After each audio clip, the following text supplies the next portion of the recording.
Hey, and welcome to my YouTube channel. I'm your host, Miguel Paz, and we're live here for Dry Pink Stadium. Finally, we're back here after a long 4 weeks. So let's remember, there was an international break in between. And let's go back to, let's remember our brain a little bit, our memory. Last time we were here, Inter Miami beat the Portland Timbers 2-1. Goals from Campana and Robert Taylor.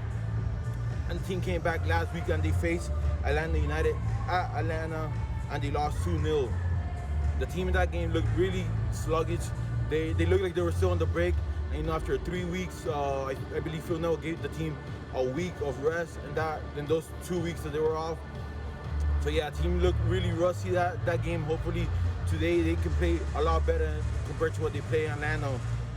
You know, let's review some interesting facts about this. Robbie Robertson is out for 5 months, and he's probably gonna miss the rest of the MLS season. You know, talking about MLS, today LAFC made a visit. They have signed Gareth Bale to a 1-year contract. Let's also remember LAFC signed Giorgio Chiellini as well. So the best team in MLS is getting better with Gareth Bale and Chiellini. Well, today Inter Miami is facing Minnesota United here in Dry Pink Stadium. Minnesota United and Inter Miami are even up in points, so it's going to be a pretty even game here in Dry Pink Stadium. I believe Inter Miami is going to win this game 2-0. Goals from Campana, of course, and I'll go with Bryce Duke. Campana and Bryce Duke. I feel like Bryce Duke is going to have a pretty good game today. Yamota is not going to play today because he is suspended. He received a red card last game. So yeah, let's see what happened in this game. Taken back by Bryce Duke. How many times has he recovered for Miami this evening? McVay now for Duke. In the pocket of space, it's Bryce Duke into the area on his left. It's an equalizing goal for Indy Vasilev. Boy of 20-year-old, this is maturity beyond belief. That's a great ball. A red carpet pass that is absolutely fired home with little.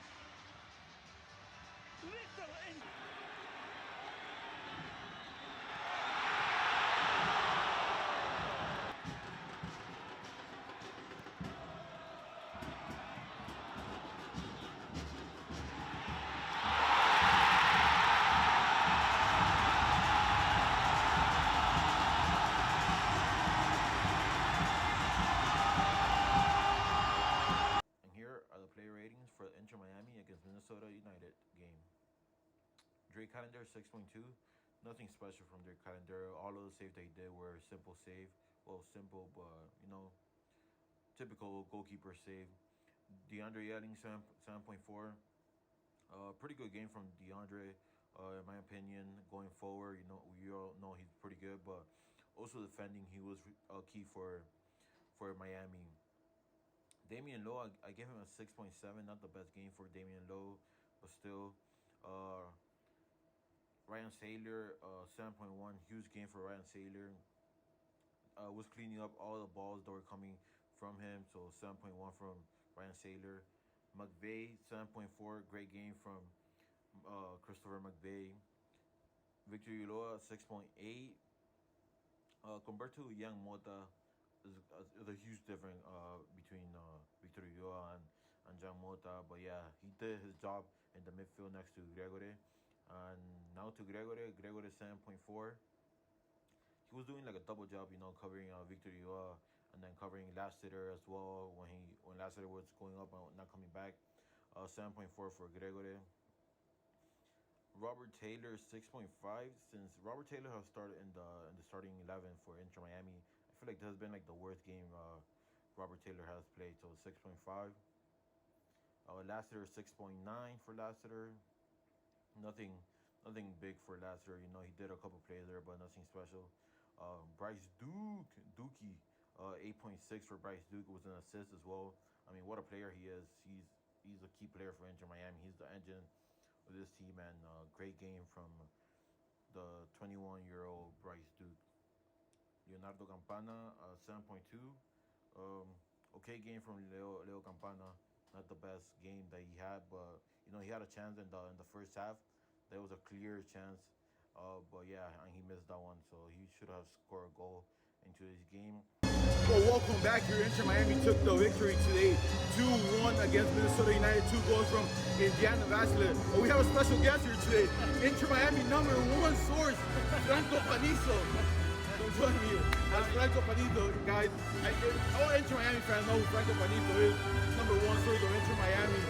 Franco, talk to me about the game. What you saw there today? I thought Inter Miami, obviously they pulled it out late. They rallied to victory. 2 goals from Indiana Vasilev off the bench. But before that, Inter Miami in the first half, I thought they were the better team. The second half, Minnesota made it a little more even, maybe played a little bit better than Inter Miami. Samaria gets the goal. Minnesota United takes the lead. It didn't look like it was going to be Miami's day after that. Bernardo Rapana had missed a very good look in the first half. But make some changes, make some substitutions, change the formation a little bit, and Inter Miami finds a way to get it done. A heart-stopping errand, as I like to call it, when they rally like this. 2 goals from Vasilev, a good 3 points for Inter Miami. You mentioned the first half, and it was like one of those 0-0, but it was entertaining first half by Inter Miami, Minnesota. But let's talk about the changes, the subs that Phil Neville did. It was Indiana Vasilev, Gonzalo Higuain, the impact that it had in today's game. Emerson Rodriguez, too, was another player that came in there. I mean, look, Vasilev, he deserves the plaudits. He got 2 finishes. The type of finishes you need to see from Inter Miami. Authoritative finishes. I also think if you go back and watch the goal, maybe something you don't appreciate instantly on film or on initial watch, but the diagonal run that Vasilev makes into the space on the equalized goal, I thought that was something Inter Miami as a whole before that was missing. They just didn't have anyone making those diagonal runs. There was a lot of just wing play, looking for confidence in Campana, but nobody really trying to make those diagonal runs in behind the defense to get on the end of a through ball or get on the end of a pass there. So Vasilev brings that, he ties it in, that gives Inter Miami some belief. Minnesota United had already, even before the equalizer, gone to 5 in the back, so they were already trying to set up shop and close it up. The goal makes things different. Now they're defending, but on even terms, and that obviously Inter Miami took advantage of, and they get another couple minutes later again. Yeah, you mentioned when he came in, he played the number 10 position. And we mentioned it in your podcast. What position do we like Higuain playing as a striker or the number 10 position? Talk to us about Higuain playing that position. Do you like him there? I personally think he's better as a 9 when he plays like a 9. But we've seen with Inter Miami that he tends to drop deep offense. So if that's the case, then you've got to play him as a media punta, as a 10, as a playmaker. In this one, he got on the ball.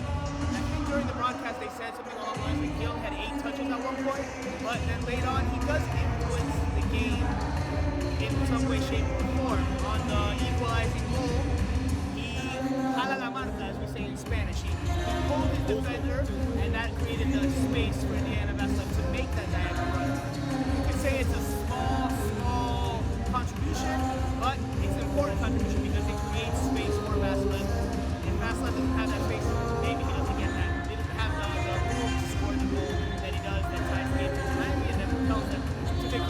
I'm not going to say, look, Gonzalo Higuain put the team on his shoulders and won this game, but he contributed, and I would say in a positive manner tonight.